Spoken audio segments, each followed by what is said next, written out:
Hello students. तो कैसे हैं आप लोग। आज हम क्लास 8 का एक सैम्पल पेपर डिस्कस करने जा रहे हैं।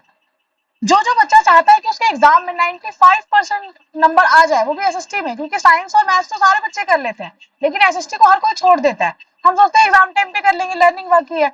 बहुत सारे बच्चे यही गलती करते हैं। और दूसरी बात ये कि इस साल तो ऐसा भी नहीं कि सारे बच्चे ऐसी गलती करें। इस साल तो बुक्स इतनी लेट आई है कि बच्चों को समय ही नहीं मिल पाया कि वो पढ़ सके। अभी जस्ट बुक्स आई हैं, तो सोचो कैसे क्या होगा। बच्चे सारे डाउट में है कि मैम कैसे क्वेश्चन आएंगे, कैसे क्वेश्चन नहीं आएंगे, कुछ भी समझ नहीं आ रहा। बिल्कुल न्यू बुक है, पुरानी बुक में तो फिर भी हमें थोड़ा सा आइडिया लग सकता है कि हम पीवाईक्यूज देख लें कि कैसे क्वेश्चन आएंगे। इतनी लेट में हम क्या पढ़ें, क्या चैप्टर देखें, क्या करें। मुझे पता है बहुत सारे बच्चों को बहुत सारी कंफ्यूजन है, लेकिन आप सबके लिए मैं यहाँ लेके आई हूँ वन स्टॉप सोल्यूशन। ये जो सैम्पल पेपर है, कोई ऐसा वैसा सैम्पल पेपर नहीं है कि मैंने कहीं से भी डाउनलोड कर लिया या कुछ नहीं। ये डायरेक्टली गवर्नमेंट की साइड से सैम्पल पेपर आया है। तो गवर्नमेंट की साइड से अगर कोई चीज आई है तो उन्होंने आपको एग्जाम से पहले ही बता दिया है तरीका कि हम इस तरीके के क्वेश्चन पूछने वाले हैं। तो इस सैम्पल पेपर को आप बिल्कुल ऐसे हल्के में नहीं लेना कि नहीं नहीं ठीक है होगा नॉर्मल सैम्पल पेपर की तरह। सैम्पल पेपर से क्वेश्चन थोड़ी आते हैं। ये बात ध्यान रखो, ये सिर्फ सैम्पल पेपर नहीं है, ये डायरेक्टरेट ऑफ एजुकेशन, डायरेक्टली हमारे जो एजुकेशन डिपार्टमेंट है वहीं से आया है। ये प्रैक्टिस पेपर के तौर पे आया है। तो ये सैम्पल पेपर को आप एक रामबाण देख सकते हैं अपने एग्जाम्स के लिए और 95% मार्क्स को स्कोर करने के लिए। 95% लाना कोई मुश्किल बात नहीं है। थर्ड क्लास में तो इट्स सो इजी। थोड़ी सी मेहनत चाहिए और थोड़ी सी स्ट्रैटेजी चाहिए, थोड़ा सा दिमाग चाहिए, ठीक। और कुछ बच्चे तो बहुत ज्यादा मेहनत ना भी करके होते हैं ना, कभी कभी हमने सुना है कि कम मेहनत में भी बहुत अच्छे से स्कोर कर लेते हैं। तो उसी टाइप का है ये पेपर, ठीक। कि आप मतलब पूरा सिलेबस ना भी देखकर इस तरह के कुछ पेपर कर लो तो आपको एक आइडिया लग जाएगा कि हाँ इस तरीके से क्वेश्चन पूछेंगे तो आप प्रिपरेशन के ड्यूरेशन में आप ये चीज कर सकोगे कि आपको कौन से चैप्टर में, किस तरीके के चैप्टर्स में किस तरह के क्वेश्चन पूछे जा सकते हैं, ठीक। चलो अब हम स्टार्ट करते हैं इसकी डिस्कशन। इसमें नॉर्मली इंस्ट्रक्शन कैसा आपको पेपर आएगा, कितना 2.5 घंटे का आएगा, 60 नंबर का आएगा। A B C D E F 6 section है आपके। तो मतलब आपका ये कि आपको रीडिंग स्किल सबसे पहले तो ये देखेंगे, रीडिंग आपकी अच्छी होनी चाहिए ताकि आप इतना लेंथी पेपर अटेम्प्ट कर सको। 40 ओवरऑल अगर देखा जाए तो 14 क्वेश्चन है इस पूरे क्वेश्चन पेपर में, जिसमें सेक्शन ए के जो है वो 15 पार्ट है, सेक्शन बी के 2 से 5 तक हैं और इसमें 2-2 नंबर के हैं, सेक्शन सी जो है वो आपका 3-3 नंबर का है, सेक्शन डी जो है वो आपका 5 नंबर का है, सेक्शन ई जो है आपका वो 4 नंबर का है, सेक्शन एफ जो है वो आपका मैप बेस्ड क्वेश्चन है। यस, तो आप ये मत सोचो कि मैप बेस्ड नहीं आएगा, मैप बेस्ड अभी से आपको प्रिपेयर कराना शुरू कर चुके हैं ये लोग, ठीक। ये और जो बच्चे मैप नहीं देख सकते, विजुअली इंपेयर्ड बच्चे के लिए, जो ब्लाइंड स्टूडेंट्स है हमारे, उनके लिए एक नेक्स्ट क्वेश्चन अलग से क्वेश्चन दिया जाता है। और पूरे पेपर में हमारे बहुत सारे चॉइसेस दे रखे हैं जिसमें से आप 2 में से एक चूज कर सकते हो, ठीक। तो यहाँ आ गया आपका फर्स्ट क्वेश्चन। फर्स्ट क्वेश्चन क्या है आपका, मैंने आपके लिए इन सबके आंसर्स भी यहीं पे मार्क कर दिए हैं। देखो फर्स्ट क्वेश्चन है क्या, लेकिन आपको डायरेक्ट आंसर नहीं देखना, पहले आपको सोचना है कि which of the following section is called the soul of the Indian constitution. कि किसको इंडियन कॉन्स्टिट्यूशन का सोल कहा जाता था। क्या फंडामेंटल राइट्स को कहा जाता है, यूनिवर्सल सफरेज को कहा जाता है, डीपीएसपी को क्या कहा जाता है, ये पार्लियामेंट्री सिस्टम ऑफ गवर्नमेंट को कहा जाता है। तो सोल जो हमारे कॉन्स्टिट्यूशन को, इंडियन कॉन्स्टिट्यूशन को बोला जाता है, वो बोला जाता है कि फंडामेंटल राइट्स है। सेकंड क्वेश्चन, दीपक जो है is being prevented from giving a speech.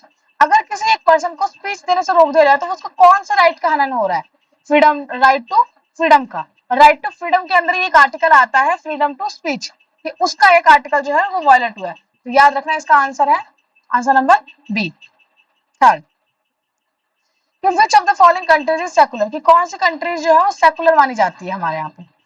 तो इन the country A only people of the one religion, एक ऐसे रिलीजन का जिनको हैव राइट टू वोट है। दूसरा, एक religion has been accepted as a state religion, अगर किसी एक रिलीजन को हमने, जैसे हिंदू को या किसी भी एक रिलीजन को अगर हमने स्टेट का रिलीजन डिक्लेयर कर दिया है, मतलब हमारी सरकार का। या वैल्यू ऑफ वोट, या वैल्यू वोट्स के उससे कोई रिलेशन है सेकुलर का नहीं। नॉर्मली सेकुलरिज्म का मतलब आप सबको मैंने बताया भी था और पढ़ाया भी था। सेकुलरिज्म का मतलब होता है कि सारे ही रिलीजन्स को इक्वल राइट्स देना। तो इसमें कंट्री डी वाला जो ऑप्शन है, people of all religion have the given equal rights, कि सबको एक बराबर रखना, तभी हम उसको क्या बोलेंगे, सेकुलरिज्म। और हिंदी में इसको क्या बोलते हैं, धर्म निरपेक्षता।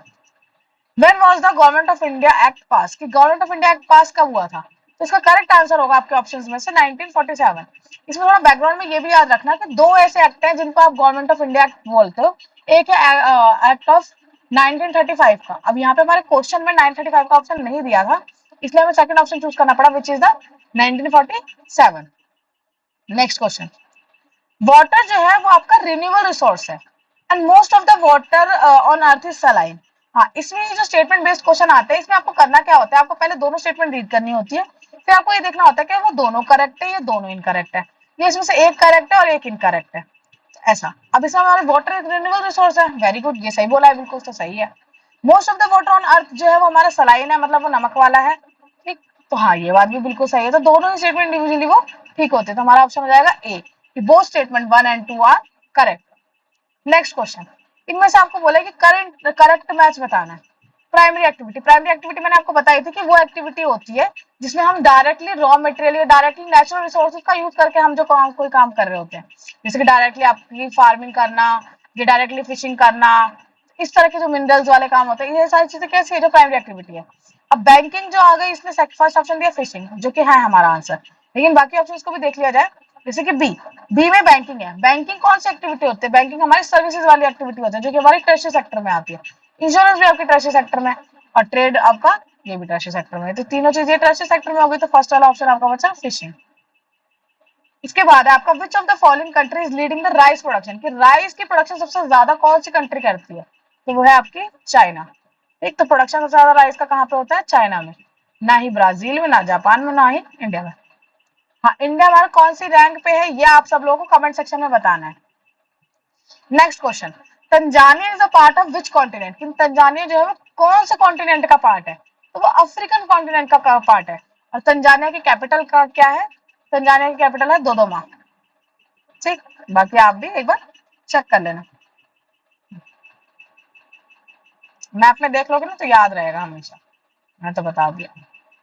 अब देखो, which of the following method is most suitable for preventing the soil erosion, कि अगर आपको सॉइल इरोजन होता क्या, पहले तो जो हमारी मिट्टी जो है वो खिसक के आगे बढ़ जाते हैं, this is called the soil erosion. तो सॉइल इरोजन से प्रिवेंट करने के लिए ऑन द स्टीप स्लोप्स कौन सा मेथड यूज किया जाता है, वैदिक farm, contour ploughing, protector belt या रॉक डैम। इसका आंसर होगा आपका काउंटर प्लगिंग, कि वहां पे हमने जब हम ऐसे स्टीप पे अगर हम काउंटर प्लगिंग कर दे, ऐसे किनारे किनारे बाउंड्री पे बना दे, तो उसको क्या बोलेंगे हम, काउंटर प्लगिंग। और ये चीजें मैंने आपको बहुत डिटेल में आपको चैप्टर में समझाई है। अगर किसी को नहीं पता है कि वो चैप्टर कहाँ मिलेगा, लिंक कहाँ है, तो मैं डिस्क्रिप्शन बॉक्स में और कमेंट सेक्शन में इसका लिंक भेज दूंगा, ठीक। सारे बच्चे जाके वहां से देख लेना। वैसे भी हमारे जो चैनल का जो इंटरफेस है वो बहुत ही ईजी है, आप चाहो तो क्लास 8 की मैंने पूरी प्लेलिस्ट बना रखी है, उसमें भी जाके आप ये पर्टिकुलर चैप्टर पढ़ सकते हो, ठीक। इसके अलावा इस नेक्स्ट क्वेश्चन है आपका, इसने बोला है कि आइडेंटिफाई करना ऑड वन आउट। अब हमें देखना है कि कौन सबसे अलग बात कर रहे हैं, जैसे कि पेट्रोलियम है, एक कोल है, एक सोलर एनर्जी और एक नेचुरल गैस है। तो पेट्रोलियम को हम बोल सकते हैं कि ये नॉन रिन्यूएबल है, कोल भी नॉन रिन्यूएबल है, नेचुरल गैस भी एक तरह का नॉन रिन्यूएबल है। सबसे क्लीनेस्ट अगर बोला जाएगा, जो हमारा रिसोर्स जो बोला जाएगा वो हमारा सोलर एनर्जी है, जो सबसे अलग भी है, ठीक। इसके अलावा क्या है हमारा, जेम्स मिल ने डिवाइड किया था इंडियन हिस्ट्री को इनटू द 3 कैटेगरीज में। तो जेम्स मिल करके एक पर्सनालिटी थी जिन्होंने हमारे इंडियन हिस्ट्री को 3 पार्ट्स में डिवाइड किया, एक है हिंदू, एक है मुस्लिम और एक है क्रिश्चियनिटी। सबसे पहले हमारा ये हिंदू का रूल था, फिर उसके ऊपर मुस्लिम ने रूल किया है, फिर उसके बाद क्रिश्चियन ने यहाँ पे आके किया। तो इस तरीके से उसने हमारी हिस्ट्री को 3 पार्ट में डिवाइड कर दिया। रीजन क्या दे रहा है इसका, कि government documents help us understand what common people think. तो गवर्नमेंट के डॉक्यूमेंट से हमें ये पता चलता है कि वो पीपल जो है वो क्या सोचते थे। तो ये तो बिल्कुल ही अलग क्वेश्चन है, ये ऐसा मतलब ऐसा कहाँ हम हो सकता है कि हाँ गवर्नमेंट के डॉक्यूमेंट्स जो हैं उन्होंने उनसे हमें ये पता चला कि पीपल क्या सोच रहे थे, क्योंकि उस टाइम पे पीपल की थिंकिंग को सोच पाना और कर पाना ये थोड़ा मुश्किल है। इसलिए इसका आंसर क्या होगा आपका, हमारा असर्शन जो आर है,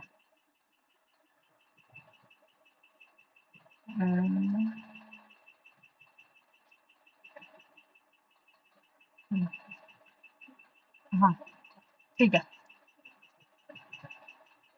हाँ हेलो बच्चों, तो अब हम नेक्स्ट क्वेश्चन करने जा रहे हैं। देखो, James will divide the Indian history into the 3 categories, Hindu, Muslim and Christians.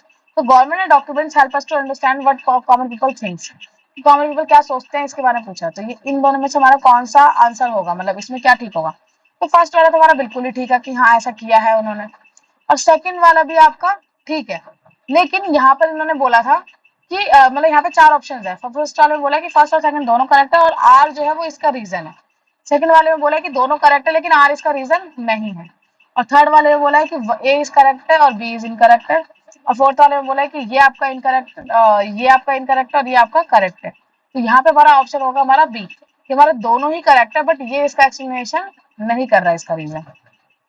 इसके अलावा जो है आपका next question, the first English factory जो थी वो स्टार्ट हुई थी आपकी 1651 में on the banks of river पे। तो इसका ऑप्शन आपका गंगा, यमुना, हुगली या ब्रह्मपुत्र। तो हमारी जो फर्स्ट इंग्लिश फैक्ट्री थी, जो ब्रिटेन के जो लोग आए थे हमारे यहाँ पे, तो वो आए थे हमारे हुगली में, और ये भी मैं चैप्टर बहुत डिटेल में पढ़ा चुकी हूँ, आप जाके चैनल पर देख सकते हैं। इसके अलावा है, in which year Sirajuddaula become the Nawab of Bengal, कि सिराजुद्दौला जो थे वो कब बने थे हमारे नवाब ऑफ बंगाल, तो वो बने थे 1756 में। नेक्स्ट क्वेश्चन है आपका, चंपारण मूवमेंट जो था वो against which agriculture, Champaran movement जो हुआ था हमारा, जो कि हमारा बिहार में हुआ था, वो कौन से एग्रीकल्चर के अगेंस्ट में चल रहा था, तो वो था इंडिगो फार्मिंग। इंडिगो होता क्या है, एक नील की खेती होती है, जिससे हमारे कपड़े जो होते थे पहले नीले किए जाते थे, उनमें कलरिंग की जाती थी, डाई किया जाता था, तो वो होती है आपकी इंडिगो। इसके अलावा है, who among the following was called the शेर ए मैसूर, कि किस पर्सनालिटी को शेर ए मैसूर बोला जाता था, तो वो बोला जाता था हमारे क्या अली वर्दी खान को, क्या हैदर अली को, टीपू सुल्तान को या मीर जाफर को, तो ये बोला जाता था टीपू सुल्तान को। और ऐसा क्यों बोला जाता था, तो उसका भी रीजन यही है क्योंकि उन्होंने बहुत ज्यादा ही अच्छे से रेसिस्टेंस दिया था हमारे मुगल एम्पायर को, इसलिए उनको शेर ए मैसूर बोला जाता था कि मैसूर का ये शेर बन रहा है। ये है आपके 2 मार्क्स के क्वेश्चन, ठीक, जो हमने सेक्शन ए में देखा था। इसके मैंने डायरेक्टली यहाँ पे आंसर लिख दिया। अब आप सोचोगे कि मैम इतने बड़े बड़े आंसर्स हैं, मैंने सारे पॉइंटर्स में दिए हैं, पहली बात मैं आपको ये क्लियर कर दूं। दूसरी बात ये है कि जो सारे पॉइंटर्स में आपको सारे याद नहीं करने, वो मैंने सारे इसलिए लिख दिए क्योंकि ये 2 नंबर में है, लेकिन ऐसा भी तो हो सकता है कि आपके 5 नंबर में आ जाए, ऐसा भी हो सकता है कि 4 नंबर में आ जाए, तो इसलिए मैंने थोड़ा एक्स्ट्रा ही पॉइंट्स रखे हैं ताकि आप उसको अपने हिसाब से मोल्ड कर सकें। अगर 2 नंबर में आता है तो आप 2 पॉइंट लिख दो, कोई 3 पॉइंट लिख दो, मिल जाएंगे पूरे नंबर। अगर 3 नंबर में आता है तो आप 3 या 4 पॉइंट लिख दो, आपको पूरे नंबर मिल जाएंगे। तो ये क्वेश्चन के अकॉर्डिंग आप अपना मोल्ड कर सकते हो, इसलिए मैंने थोड़े से पॉइंटर्स एक्स्ट्रा ही दिए, ठीक, ऐसा। अब देखो फर्स्ट क्वेश्चन क्या है, what was the result of the last battle of the Seringapatam, ये रिजल्ट क्या था जो लास्ट बैटल हुई थी सरिंगापट्टनम की। The final battle at the Seringapatam was called the siege of the Seringapatam. इसको थोड़ा हम जूम कर लें।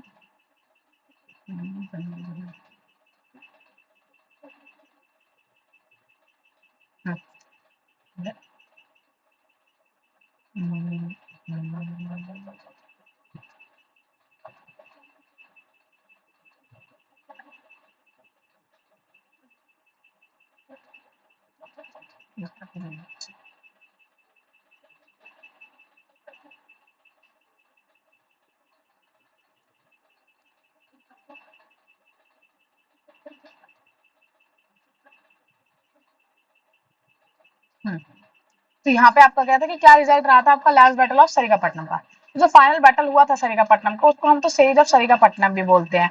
और ये हुआ कब था, तो ये 1799 में हुआ था। 1 मार्क्स के लिए आपको ईयर भी याद रखना चाहिए कि 1799 में हुआ था। During the 4th Anglo Mysore war के टाइम पे आपका ये हुआ था। तो टीपू सुल्तान जो था वो killed in the battle while defending his capital, कि जब टीपू सुल्तान जो थे अपनी किंगडम को बचाते हुए, अपनी कैपिटल को बचाते हुए उनकी डेथ हो गई थी। दूसरी बात, his death mark the end of the strong resistance. अब इसकी वजह से हुआ क्या था, जो वो इतना स्ट्रॉन्ग रेजिस्टेंस दे रहे थे किंगडम ऑफ मैसूर की तरफ से हमारे मुगल एम्पायर को, वो अब वीक हो गया। दूसरी बात कि the British India East India Company won the battle with the help from their allies including the Nizam of Hyderabad, की जो हमारी ब्रिटिश ईस्ट इंडिया कंपनी थी वो जो बैटल थी वो जीत गई थी with the help of from their allies including the Nizam of Hyderabad से। नेक्स्ट है आपका, आफ्टर द विक्ट्री एक्चुअली हुआ क्या था, ब्रिटिश ने जो थे वो रिस्टोर कर दिया था वुडेयर डायनेस्टी को to power in the Mysore, but they kept control over the kingdom external affair through the subsidiary alliance के थ्रू, ठीक, सब्सिडरी अलायंस के थ्रू हमारा ये उन्होंने केप्ट कंट्रोल किया था। टीपू सुल्तान की जो टेरिटरी थी वो divided between the British and the Nizam of Hyderabad, Tipu Sultan की जो टेरिटरी थी उसको डिवाइड कर दिया गया था ब्रिटिश के बीच में और निजाम ऑफ हैदराबाद के बीच में। इसके अलावा what was the result of that third Anglo Maratha war, इन दोनों क्वेश्चन में आपको चॉइस आएगी, लेकिन आपको एक करना होगा, लेकिन यहाँ पे हम दोनों कर लेते हैं, दोनों पार्ट, ताकि आप एग्जाम के लिए बिल्कुल प्रिपेयर रहें, कि हो सकता है कि आपको ऊपर वाला आप भूल जाओ, ये जरूरी नहीं कि इन्हीं दोनों क्वेश्चन में पेपर में चॉइस हो, इसीलिए आपको प्रैक्टिस करना था, हम दोनों पार्ट करेंगे इसकी। उन्होंने बोला जो थर्ड एंग्लो मराठा वॉर हुई थी उसका रिजल्ट क्या रहा था, तो फर्स्ट पॉइंट, तो हमारा मराठा एम्पायर जो था वो defeated by the British east India company, कि मराठा एम्पायर को डिफीट कर दिया गया था ब्रिटिश ईस्ट इंडिया कंपनी के द्वारा थर्ड एंग्लो मराठा वॉर में। सेकंड है the Peshwa position was abolish, जो पेशवा की एक पोजीशन चलती थी मराठा में, उस पोजीशन को ही खत्म कर दिया गया, ending the Maratha political dominance, और हमारा जो मराठा का जो पॉलिटिकल डोमिनेंस था उसको भी खत्म कर दिया गया। थर्ड है आपका, most Maratha territories were annex into the British India, कि जो ज्यादातर हमारी मराठा टेरिटरीज थी उसको अनेक्स कर दिया गया था, इनटू द ब्रिटिश इंडिया में मिला दिया गया था उससे। फोर्थ आपका पॉइंट है, Maratha rulers like the Scindia, Holkar, Bhonsle had to accept the British control through the subsidiary alliance. इन तीनों ही राज्यों को अपना इंडिया का पार्ट बनना पड़ा था सब्सिडरी अलायंस में। ठीक, नेक्स्ट है आपका British reinstated the Chhatrapati Pratap Singh in the Satara, कि ब्रिटिश ने रीइंस्टेट कर दिया था छत्रपति प्रताप सिंह का इन सतारा में, but under the supervision in this war mark the beginning of the British supremacy over the most of India में, ऐसा बोला गया था। हाँ, आपको ये भी ध्यान रखना है कि 2 ही नंबर का क्वेश्चन है तो आपको सिर्फ मुश्किल से 2 या 3 ही पॉइंट लिखने हैं पेपर में, लेकिन यहाँ मैंने एक्स्ट्रा पॉइंट दिए, मैं बार बार बता के चल रही हूँ, वो आपके पेपर के पॉइंट ऑफ व्यू से दिए हैं ताकि आप थोड़ा एक्स्ट्रा पढ़ो, ताकि पेपर में अगर 3 नंबर में आ जाए तो आपके पास 3 पॉइंट होने चाहिए, अगर 5 नंबर में आ जाए तो 5 पॉइंट एटलीस्ट होने चाहिए, इसलिए मैंने थोड़ा सा एक्स्ट्रा पॉइंट्स दे दिए हैं, लेकिन आपको अपने पेपर में अगर 2 नंबर में आता है तो सिर्फ 2 या 3 पॉइंट्स लिखने हैं, आपको पूरे नंबर मिलेंगे। इसके अलावा है आपका mention any 2 function of the judiciary, कि जुडिशरी के आपके 2 फंक्शंस कौन-कौन से हैं। पहला है डिस्प्यूट रेजोल्यूशन, कि जो भी लड़ाई-वड़ाई होती है उसको सॉल्व करता है डिस्प्यूट। तो judicial settles the conflict between the individuals की लड़ाई हो जाए अगर, जैसे आपकी और मेरी लड़ाई हो गई, है ना, या आप दोनों दोस्त की लड़ाई हो गई, दोस्त नहीं मतलब आपकी और आपके कोई दुश्मन की लड़ाई हो गई। ऑर्गेनाइजेशन की लड़ाई हो गई, अगर मान लो कभी गवर्नमेंट ऑर्गेनाइजेशन की लड़ाई हो जाती है आपस में, या कभी कोई 2 प्राइवेट की हो गई, जैसे कि मान लो टाटा कंपनी की अडानी ग्रुप से लड़ाई हो जाए, ऐसे कुछ हो जाए, या गवर्नमेंट की लड़ाई हो जाए, तो इन सबको कौन देखता है? जुडिशरी देखता है। सेकंड फंक्शन क्या है जुडिशरी का? प्रोटेक्ट द फंडामेंटल राइट्स, की जो हमें फंडामेंटल राइट्स मिले हैं उनको सेफगार्ड करना, safeguard the citizen right by reviewing the laws and government action through the judicial review. Fourth है आपका mention any 2 features of the Indian constitution, की 2 फीचर जो आपके इंडियन कॉन्स्टिट्यूशन के वो आपको मेंशन करने हैं। फेडरलिज्म, हाँ, और एक है फंडामेंटल राइट। तो फेडरलिज्म में क्या है? The constitution establish more than one level of government, हाँ, तो हमारा कॉन्स्टिट्यूशन जो है उसने एस्टैब्लिश किया है एक से ज्यादा लेवल ऑफ गवर्नमेंट, जैसे कि central, state and local, each with its own power of responsibility. Federalism का मतलब क्या होता है कि हमारी एक से ज्यादा लेवल की हमारी गवर्नमेंट है, और जैसे कि हमारी है भी 3 लेवल की गवर्नमेंट, सेंट्रल है, फिर स्टेट गवर्नमेंट है, फिर लोकल लेवल है, और इन सबको अपने खुद के पावर दे रखे हैं और खुद की रिस्पॉन्सिबिलिटी दे रखी है। नेक्स्ट है आपका fundamental rights, it guarantees the essential rights to all citizen, की राइट देता है हमारे सारे सिटीजन को, such as the right to equality देता है, राइट टू फ्रीडम देता है, प्रोटेक्शन अगेंस्ट एक्सप्लॉयटेशन देता है। तो ये क्या है आपके इंडियन कॉन्स्टिट्यूशन के फीचर्स।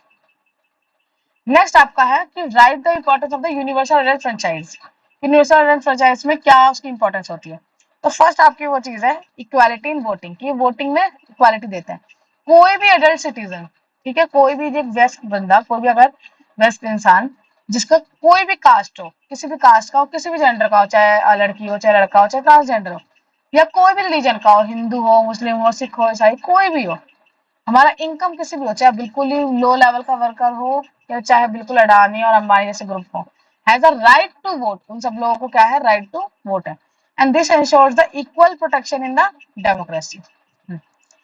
सेकंड पार्ट है in foundation of the democracy, democracy का foundation, it is the core principle of the Indian democracy. हाँ, यूनिवर्सल अडल्ट फ्रेंचाइजी जो डेमोक्रेसी की एक पहचान ही हमारी अडल्ट फ्रेंचाइजी से आते हैं कि सारे लोग मिलकर लोकतंत्र में पार्टिसिपेट कर रहे हैं, उसी से हमारा लोकतंत्र पता ही चलता है कि हमारा लोकतंत्र कैसा क्या है।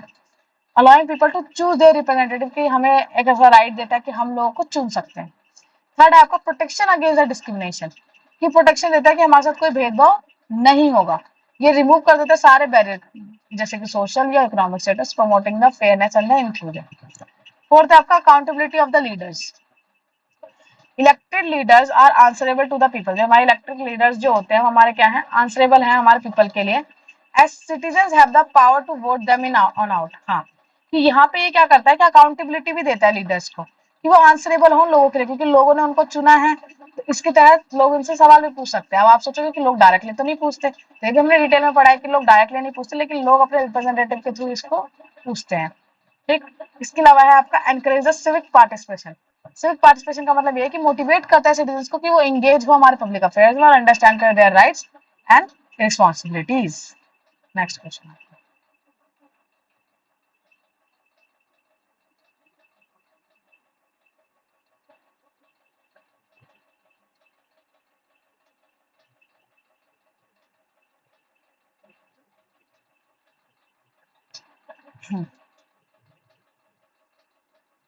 नेक्स्ट क्वेश्चन आपका क्या है, explain the sustainable development. Sustainable development क्या होता है? तो सस्टेनेबल डेवलपमेंट का मतलब होता है कि आज की आप नीड्स को फुलफिल कर लो, आने वाली जनरेशन के लिए भी हम अपने रिसोर्सेज छोड़ के जाएं, ताकि वो भी अपनी सेटिस्फाई कर सके अपनी नीड्स को। जैसे हमारी पिछली जनरेशन जो थी उन्होंने ऐसे रिसोर्सेज यूज किए ताकि हमारे लिए छोड़ के गए, तभी हम यूज कर पा रहे हैं। तो हमें भी अपने रिसोर्सेज को ऐसे यूज करना चाहिए कि हम अपने आने वाली जनरेशन के लिए छोड़ के जाए। तो मीट्स द प्रेजेंट नीड्स। दूसरा, बैलेंस करना ग्रोथ और कंजर्वेशन को। ठीक, इसके अंदर यही है कि economic growth while protecting the environment and conserve करना नेचुरल रिसोर्सेज को। थर्ड, यूज करना रिसोर्सेज को wisely, encourage the efficient and the responsible use कर पाए हम रिन्यूएबल और नॉन रिन्यूएबल रिसोर्स का। प्रोटेक्ट करना इकोसिस्टम्स का, aim to preserve biodiversity and maintain the ecological balance. Fifth, हमारा प्रमोट करना सोशल इक्विटी को, जैसे कि इंश्योर करना fair access to resources and opportunity for all section of society.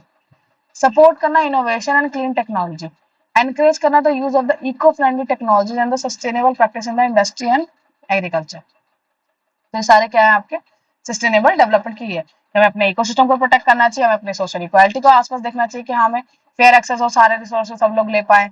Support करना चाहिए इनोवेशन को एंड क्लीन टेक्नोलॉजी को। तो ये क्या है आपके सस्टेनेबल डेवलपमेंट के क्वेश्चन। इसके अलावा है आपका सिक्स क्वेश्चन क्या है, सजेस्ट एनी टू मेजर्स बोले हैं उन्होंने for the development of agriculture के। तो यूज करना चाहिए हमें अपने मॉडर्न टेक्नोलॉजी को, अगर हमें डेवलपमेंट करनी है अपने एग्रीकल्चर में, जैसे कि हमें एडवांस टूल्स यूज करने चाहिए, मशीनरी यूज करनी चाहिए, साइंटिफिक मेथड्स लगाने चाहिए, जैसे कि improve seeds, fertiliser, irrigation system. Help करना चाहिए increase the crop yield and the efficiency. Farmer education and support, providing the training, agriculture extension services and the financial support empowers the farmers to adopt the better practice and make the informed decisions. इसके साथ आपका next question क्या है, describe the how agriculture is done in the United states of America.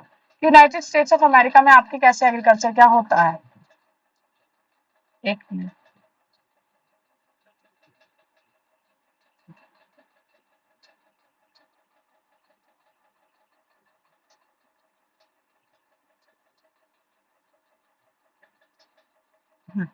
हाँ बच्चों, तो मैं यही देख रही थी एक्चुअली आपका कि ये जो सिक्स क्वेश्चन है जो यहाँ से आपका जो स्टार्ट हुआ है, अभी तक हम क्या कर रहे थे, सेक्शन बी कर रहे थे, जिसमें आपकी 3-4 क्वेश्चन आए थे, second question, third question, fourth question, fifth question, six question. तो ये आपके 2 मार्क्स के थे।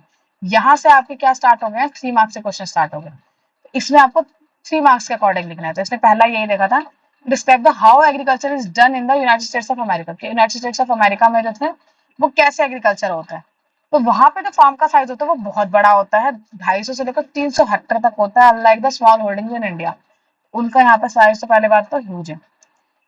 इसके अलावा एजुकेटेड फार्मर्स होते हैं, हमारे यहाँ पे तो फार्मर जो होते हैं वो अनएजुकेटेड होते हैं जनरली, लेकिन वहां के फार्मर्स बहुत ज्यादा वेल एजुकेटेड होते हैं, ट्रेंड होते हैं मॉडर्न टेक्नोलॉजीज को यूज करने के लिए। इसके अलावा है आपका soil testing, scientific soil testing. वो अपने यहाँ पे अगर कोई भी खेती करते हैं तो वो क्या करते हैं, पहले सॉइल टेस्टिंग करते हैं। हमारे यहाँ पे डायरेक्टली कोई सी भी खेती कर दी जाती है, लेकिन उनके यहाँ पे कोई भी खेती करने से पहले वो सॉइल को टेस्ट करते हैं लेबोरेटरीज में, ठीक, डिटरमाइन करने के लिए कि क्या न्यूट्रिएंट लेवल है, और उसके हिसाब से वो प्लान कर पाते हैं कि क्या उन्हें फर्टिलाइजर यूज करना है। नेक्स्ट है आपका यूज ऑफ टेक्नोलॉजी, की वो टेक्नोलॉजी यूज करते हैं। Farmer use the satellite link, computers, drone वगैरह यूज करते हैं, पेस्टिसाइड्स डालने के लिए भी ड्रोन, फर्टिलाइजर डालने के लिए भी ड्रोन, यहाँ तक कि बहुत सारी चीजों में वो ड्रोन वगैरह या टेक्नोलॉजी का, हाई एडवांस टेक्नोलॉजी का बहुत यूज करते हैं। इसके अलावा मशीनरी उनके पास बहुत एडवांस होती है, जैसे कि tractor, seed drills, harvester, thresher. ज्यादातर काम वहाँ पे आपको मशीनों से दिखेगा, अपने यहाँ पे तो ज्यादातर काम हमारे हाथों से होता है, वहाँ पे मशीनों से सब कुछ दिखेगा आपको। इसके अलावा है आपका कमर्शियल फार्मिंग, की एक एग्रीकल्चर जो है वो हाईली कमर्शियलाइज है, with crop like the corn, beet, soybean, cotton and the sugar beet grown for the large scale markets के लिए। Irrigation and the pest control, कि हमारा जो मॉडर्न इरिगेशन सिस्टम है and the scientific pest control method जो होते हैं उसको यूज किया जाता है मैक्सिमाइज करने में हमारी यील्ड को। नेक्स्ट क्वेश्चन है आपका 7 नंबर का। इसमें क्या पूछा है, इसमें 3 नंबर का है ना, तो आप इसमें 3 या 4 पॉइंट लिख सकते हो, जिसमें आपको पूरे नंबर मिल जाएंगे फुल। और मैंने सब कुछ पॉइंटर्स में दिया, क्योंकि आपको पता है, अगर आप और आपका एक एग्जांपल देती हूँ, मतलब अगर आप और आपका दोस्त है, अगर आपने 3 पॉइंट ऐसे पॉइंटर्स में, 3 या 4 पॉइंट पॉइंटर्स में डाल दिया है, और आपके दोस्त ने इसको मतलब आपने पॉइंटर्स में डाला और आपके दोस्त ने पैराग्राफ में डाला है, तो हो सकता है पैराग्राफ वाले बच्चे के जो नंबर है वो 2.5 नंबर हो, और आपका हो सकता है कि हमने 3 में से 3 दे दिया हो। ऐसा इसलिए भी होता है क्योंकि एक पैराग्राफ में हमारी ऐसे, हमें टीचर्स के अगर पॉइंट ऑफ व्यू से मैं बताऊं, तो टीचर जनरली पैराग्राफ पढ़ते हैं, लेकिन उनको लगता है कि इसमें पॉइंट्स मिसिंग है, ये पैराग्राफ की एक इमेज जाती है कि हाँ ये छोटा आंसर है। वही अगर आप पॉइंट्स में डालते हो तो एक तो आंसर की जो लेंथ है वो भी आपकी लंबी लगती है, दूसरी बात ये बहुत अरेंज और स्ट्रक्चर वे में लगता है एज कम्पेयर आपके पैराग्राफ की। तो मैं तो आपको यही रिकमेंड करूंगी कि अगर आपको ज्यादा से ज्यादा नंबर लाने हैं, अगर आप अभी तो 8th क्लास में, लेकिन 9th में जाओगे, 10th में जाओगे, जितना आप पॉइंटर्स में आंसर दोगे उतने ही ज्यादा अच्छे नंबर आपको मिलेंगे। ठीक, ये फिर आपका सेवंथ में क्या, describe the function of the Indian parliament, कि इंडियन पार्लियामेंट के जो फंक्शंस है उसको कैसे डिस्क्राइब करना है। तो फर्स्ट है आपका law making. The parliament makes the law for the entire country, जो पार्लियामेंट बनाती है लॉ वो पूरे एंटायर कंट्री के लिए बनाती है, बहुत द लोकसभा के लिए भी, राज्यसभा डिस्कशन के लिए भी, डिबेट के लिए भी, एंड पास करती है बिल्स वगैरह भी। तो ये सब क्या है, हमारे फंक्शन है, क्योंकि पार्लियामेंट का काम ही क्या होता है, लॉ को बनाना पूरे कंट्री के लिए। और लोकसभा राज्यसभा दोनों ही इसका पार्ट है, और दोनों के अंदर ही लॉ बनाने के टाइम पे यही सब होता है, डिस्कस होता है, डिबेट होते हैं, फिर बाद में बिल पास किए जाते हैं, और जब ये बिल्स पास हो जाते हैं तो उसको हम एक्ट बोलते हैं। इसके अलावा हमारे इंडियन पार्लियामेंट का काम है रिप्रेजेंटेशन करना, कि ये जो लोगों की वॉइस है, वॉइस ऑफ द पीपल को ये हमारे यहाँ पे पार्लियामेंट में लेके आती है। तो ये है आपकी पार्लियामेंट का फंक्शन। थर्ड फंक्शन क्या है, कंट्रोल करती है एग्जीक्यूटिव के ऊपर, कि हमारा जो पार्लियामेंट के अंदर जो बंदे होते हैं उनको हम लेजिस्लेटिव बोलते हैं, जो हमारे लॉ बनाते हैं, और उन लॉ को जो लागू करता है वो एग्जीक्यूटिव होता है। तो एग्जीक्यूटिव के ऊपर भी कंट्रोल करने का काम कौन करती है, हमारी इंडियन पार्लियामेंट। ठीक, parliament keeps check on the government actions through the question, debates and the motions. Approval of the budget, budget का जो अप्रूवल करती है, तो इट पास करती है हमारा बजट भी, कितना मनी कहाँ पे स्पेंड करना चाहिए।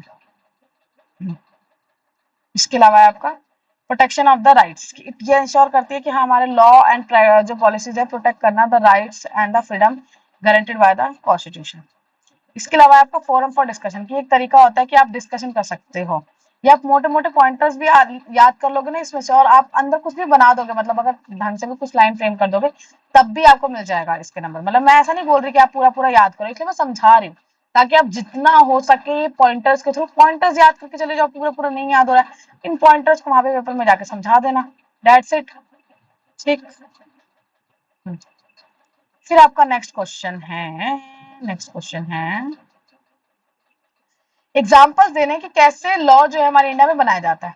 तो पहले तो एक बिल प्रपोज किया जाता है, जब भी कोई बिल आता है तो सबसे पहले बिल प्रपोज किया जाता है। इंट्रोड्यूस जो होता है हो सकता है वो किसमें भी हो सकता है, एदर मतलब किसी में भी हो सकता है, चाहे लोकसभा में चाहे राज्यसभा में।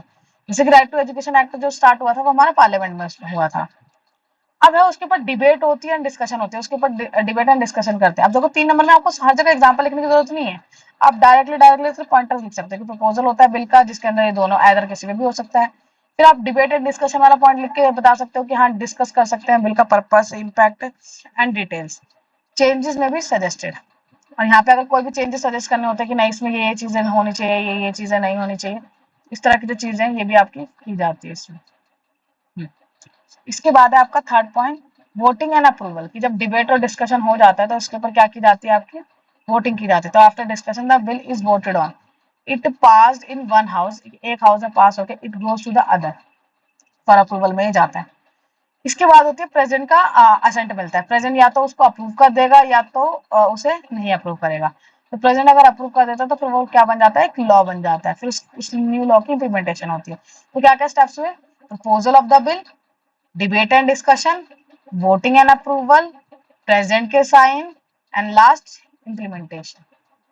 अब यहाँ से आपके 5 मार्क्स के जो क्वेश्चन है वो स्टार्ट हो रहे हैं सेक्शन डी। ठीक, फर्स्ट क्वेश्चन क्या है आपका, रियलाइज करना है public interest litigation with example, कि पीआईएल क्या होता है विद एग्जांपल्स के साथ। तो पब्लिक इंटरेस्ट लिटिगेशन जो होता है एक तरह का कानूनी टूल है, लीगल टूल है, दैट अलाउज एनी सिटीजन। इसमें होता क्या है पीआईएल में, कि मान लो अगर कोई एक एग्जांपल होता है, कोई एक सिटीजन है या कोई ऐसा ग्रुप ऑफ पीपल है जो अपने हक की लड़ाई खुद नहीं करने जा सकते। जैसे अगर छोटे वर्कर देखो, जो छोटे आपके डे टू डे वर्क करते हैं, जैसे पेंटर वेंटर हो गए, कारपेंटर हो गए, तो इनके हक की बात अगर मैं बोलूँ तो कोई नहीं देखता कि कैसे क्या करना है।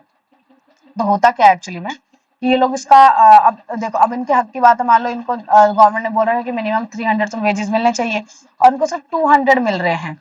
तो ये अपने हक की लड़ाई अभी अपना केस करने तो जा नहीं सकते, ये लोग जाएंगे तो सोचो कैसे क्या कर पाएंगे, कैसे जाएंगे ही कैसे, ये बताओ जरा, अपना केस लेके कैसे जा पाएंगे, वो अपना केस लेके जाएंगे कि अपना काम धंधे करेंगे। तो फिर उस टाइम पर उनके लिए कोई भी अगर पर्सन जो है, अगर वो चाहता है, मतलब कि जैसे कोई ज्यादातर इसमें वो होते हैं हमारे, क्या बोलते हैं, हमारे लॉयर्स होते हैं, वो केस कर देते हैं, या कोई बड़ी पर्सनालिटी होती है वो भी इनका केस ले जाते हैं इन लोगों के बिहाफ पे। इनका केस जो होता है, इंटरेस्ट जो होता है वो किस में रखा जाता है, जुडिशरी में रखा जाता है, उसी को बोलते हैं पब्लिक इंटरेस्ट लिटिगेशन। इसमें ये बोला PIL is a legal tool that allow any citizen और a group to approach the court not for the personal gain. उनका खुद का फायदा नहीं होता, बट वो दूसरों के प्रोटेक्ट करने के लिए राइट्स और इंटरेस्ट एट लार्ज लेवल पे, उनके लिए वो जाते हैं कोर्ट में। ये एक तरीका है इंश्योर करने का justice for those who not have the means और awareness to fight for themselves. जो खुद से अपनी लड़ाई नहीं लड़ सकते उनके लिए फाइट कर सकते हैं। तो इसके फीचर्स क्या होते हैं? File in the High Court और सुप्रीम कोर्ट दोनों में हो सकता है। दूसरा पॉइंट, ये can be initiated by the public spirit individual और ग्रुप में हो सकता है। तीसरा, focus on the issues affecting the large section of society में फोकस किया जाता है इससे। ये जुडिशियल एक्टिविज्म को प्रमोट करता है, स्ट्रेंथन करता है हमारे डेमोक्रेसी को। एग्जांपल्स क्या है पीआईएल के? तो आप कोई भी एक एग्जांपल इसमें से याद रख सकते हो, जैसे कि एक पीआईएल वाज फाइल हुआ था टू बैन करने के लिए industrial pollution in the Ganga river led into stricter environmental rules. इसकी वजह से फिर जो एनवायरमेंटल लॉज जो थे उसको क्या किया गया था? बहुत स्ट्रिक्ट किया गया था। नेक्स्ट है आपका वाई पीआईएल मैटर्स की। जो पीआईएल जो मैटर्स है वो क्यों करता है? तो empower the ordinary citizen to hold the authorities accountable. इसकी वजह से जो हमारे ऑर्डिनरी सिटीजन को एक पावर देता है होल्ड कर पाना, अथॉरिटीज को अकाउंटेबल ठहरा पाती है इसकी तरीके।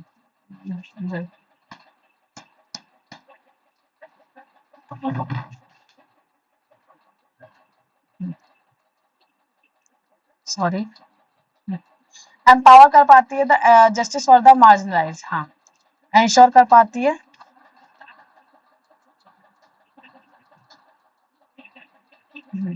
एम्पावर कर पाता है justice for the marginalise people, कि जस्टिस मिल पाता है तो छोटे छोटे जो गरीब लोग होते हैं उनके लिए भी जस्टिस मिल पाता है।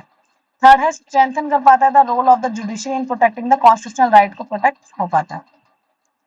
नेक्स्ट क्वेश्चन क्या है आपका जो और वाला है, explain the importance of the independent judiciary. Independent judiciary के क्या क्या फायदे हैं? तो ये प्रोटेक्ट कर पाता है हमारा फंडामेंटल राइट्स को, हमारी जुडिशरी, क्योंकि जुडिशरी के अंदर ही आप केस कर सकते हो डायरेक्टली अगर आपके कोई भी फंडामेंटल राइट्स का हनन हुआ है तो।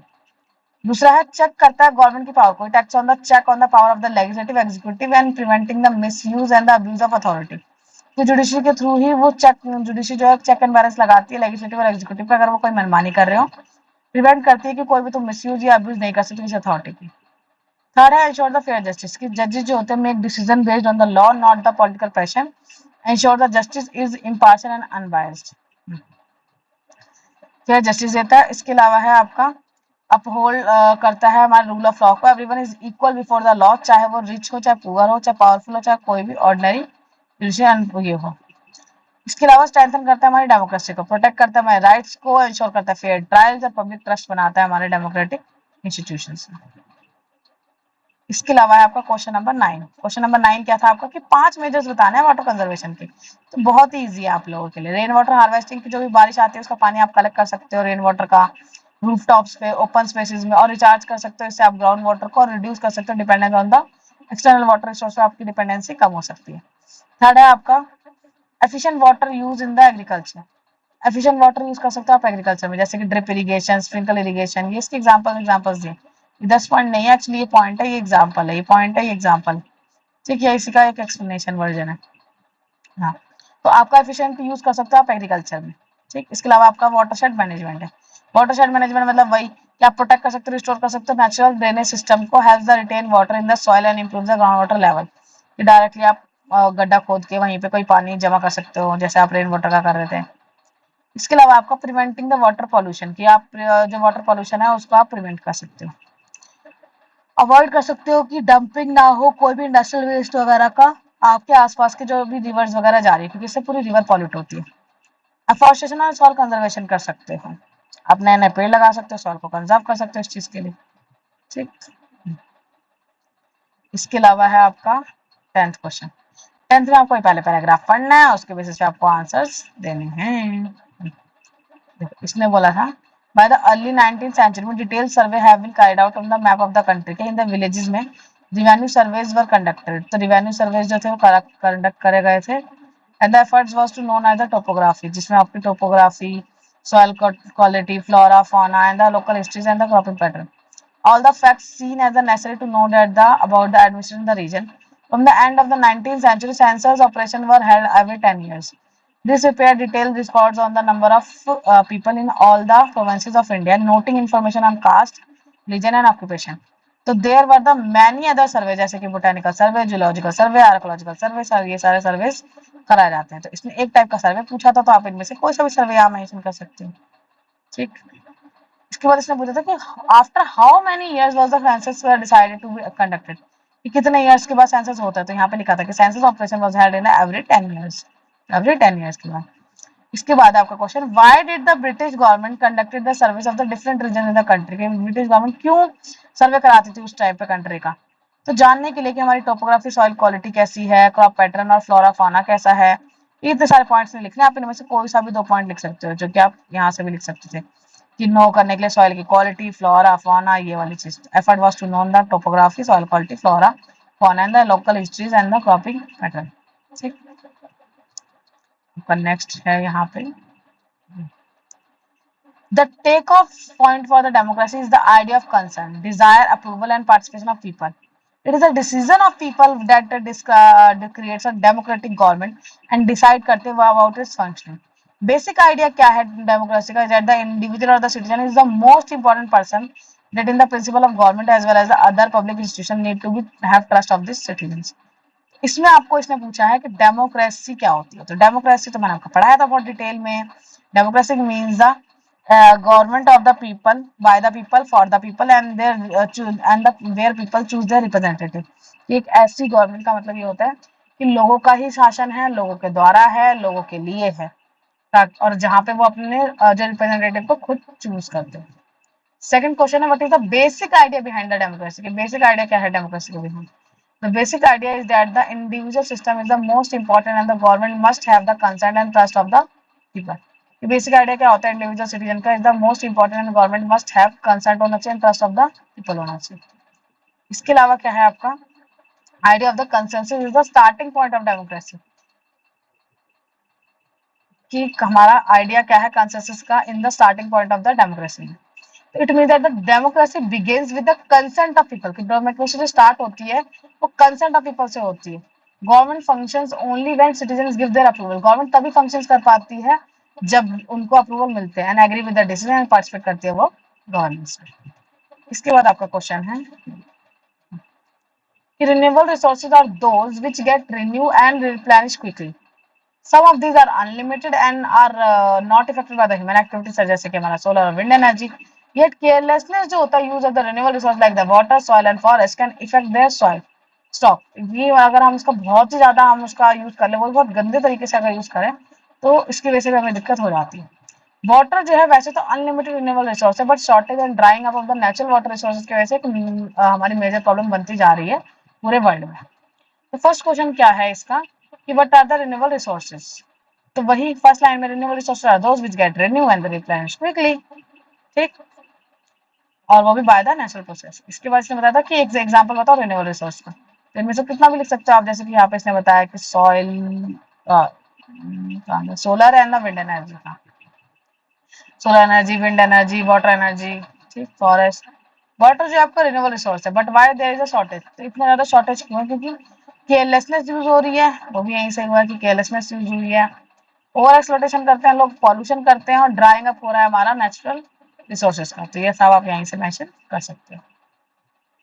इसके बाद है आपका 13th क्वेश्चन, इसमें इसने बोला था इन 1600 में east India company acquired the charter, उनको एक चार्टर मिला था from the ruler of England, जिसको बोला था क्वीन एलिजाबेथ से उनको एक ऐसे परमिशन का एक कार्ड मिला था। इसमें ग्रांट किया था it the sole right to trade with the east, की वो सोल उनके पास एक अकेला लौता अधिकार था जिसके की वजह से वो हमारे ऊपर कंट्रोल कर सकते थे, मतलब ट्रेड कर सकते थे इंडिया के साथ। This mean that no other trading group जो होगा इंग्लैंड का वो उनको वहां पे कम्पीट नहीं करेगा, कि उनके देश से तो एक ही कंपनी आएगी। With this charter company would venture across the oceans looking for the new lands, के लिए फिर वो ढूंढने चले गए थे। It could be the buy goods at the cheap price या कैरिंग देम करना बैक टू द यूरोप में लेके जाना एट द हायर प्राइस पे। Company did not have the fear competition, उनको कोई डर ही नहीं था कि उनको कंपटीशन फेस करना पड़ेगा from the other English trading companies से। Mercantile trading companies in those days made profit primarily by excluding the competition so that they could buy the cheap and the sell cheap. So question क्या था आपका? सबसे पहले question ये है कि who granted the trade charter to the East India Company? Queen Elizabeth of England. Second question है आपका though the trade charter over which region did the East India Company get monopoly of trade? तो east का उनको monopoly of trade मिला था।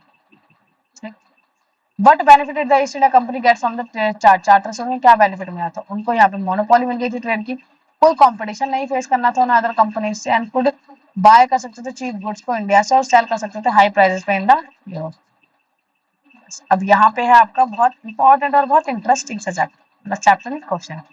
इसमें आपको इन्होंने पूछा है, देखो 5 नंबर है, आपको डायरेक्ट आपको सिर्फ ये सब अपने मैप पे पॉइंट आउट करने हैं, कोई भी 5, और आपको डायरेक्ट मिल जाएगा आपको 5 में। सूरत, किस किस बच्चे को पता है कि सूरत कहाँ पे? सूरत है आपका महाराष्ट्र, ये है आपका महाराष्ट्र, ये है मेरा महाराष्ट्र, ये महाराष्ट्र है। फिर आपका हैदराबाद, हैदराबाद कहाँ पे है आपका? तो महाराष्ट्र के जस्ट नीचे जो ये वाला एरिया है, ये छोटा सा जो एरिया है जहाँ पे मेरा ये कर्सर है, वो है आपका हैदराबाद। हाँ, हैदराबाद आपको वहीं मिलेगा। बक्सर, बक्सर की लड़ाई तो बहुत फेमस है, जो कि आपका कहाँ पे है रीजन? बिहार में। इसके बाद है लखनऊ, लखनऊ का रीजन कहाँ है आपका? यूपी में। पूना का रीजन कहाँ है आपका? वो भी आपका महाराष्ट्र में। और मद्रास का रीजन कहाँ पे है आपका? नीचे, चेन्नई वाला रीजन। और सूरत कहाँ पे था आपका? सॉरी, अभी मैंने थोड़ा गलत बता दिया था, मेरा ध्यान नहीं था शायद। सूरत जो था आपका गुजरात में था, सूरत है ना, सूरत गुजरात में था। ठीक, सूरत था आपका गुजरात, हैदराबाद था आपका तेलंगाना में, ठीक है, बक्सर था आपका बिहार में, लखनऊ में था आपका यूपी, पूना था आपका महाराष्ट्र में, मद्रास था आपका तमिलनाडु में। बस आज के लिए इतना ही। सारे बच्चों को क्या करना है? Like, share and subscribe. और हाँ, ये आपको वीडियो अपने पास तक सिर्फ लिमिटेड नहीं रखनी है, आपको अपने फ्रेंड्स के साथ शेयर करनी है, ताकि आप और आपके फ्रेंड्स बहुत अच्छे नंबर ला सके पेपर में। आपके लिए मैं एक अच्छी हेल्प कर सकती हूँ इस वीडियोस के थ्रू। अगर आपको इस तरह का जो चीजें अगर आपको पसंद है, अगर आपको इंपॉर्टेंट क्वेश्चंस भी चाहिए, तो आप उसके लिए भी आप मेरे को बोल सकते हो कि मैम इंपॉर्टेंट क्वेश्चंस भी बता दो आप, तो मैं इसके अलावा और भी इंपॉर्टेंट जो अदर क्वेश्चंस बन सकते हैं मैं वो भी बना दूंगी। इसके अलावा भी मैं आपको बहुत सारी हेल्प करने के लिए तैयार हूँ, और मैंने आपको बहुत सारे, तो अब मैंने इसकी इंपॉर्टेंट क्वेश्चन जो है चैप्टर वाइज तो मैंने बना भी रखी है, प्लेलिस्ट उसकी है, उसकी प्लेलिस्ट जाके आपको चैनल पे ही देखनी पड़ेगी। ठीक, और मैंने जो चैनल पे बनाई वो बहुत इंपॉर्टेंट क्वेश्चंस की प्लेलिस्ट है, अगर आप डायरेक्टली वहां से क्वेश्चन भी पढ़ के जाते हो तो उसमें से बहुत सारे क्वेश्चन आपके पेपर में डायरेक्टली आएंगे। ठीक, तो सारे बच्चों को ऐसा करना है। ठीक है, आज के लिए